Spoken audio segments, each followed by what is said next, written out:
জনাবে মুহাম্মদুর রাসূলুল্লাহ সাল্লাল্লাহু আলাইহি ওয়াসাল্লাম বলেন, খেজুরের এক টুকরা দিয়ে হলেও দান করে নিজেকে জাহান্নাম থেকে বাঁচাও।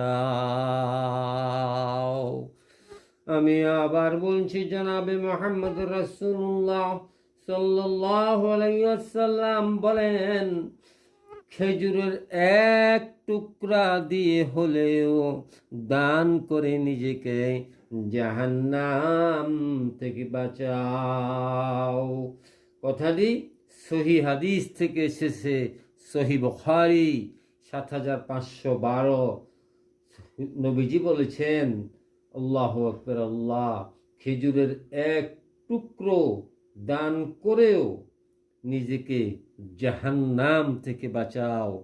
আল্লাহু আকবার, আল্লাহ। আমাদের প্রিয় নবী, প্রাণের নবী, হ্যাঁ, এই প্রিয় নবী, প্রাণের নবীর এই হাদিসের উসিলায় আমরা কি নবীজির প্রতি সম্মান করে, হ্যাঁ, আমরা চাই, হ্যাঁ, আপনারা সাবস্ক্রাইব করবেন, আপনারা লাইক দিবেন, আপনারা কমেন্ট করবেন। ফি আমানিল্লাহ। আসসালামু আলাইকুম ওয়া রাহমাতুল্লাহি ওয়া বারাকাতুহু।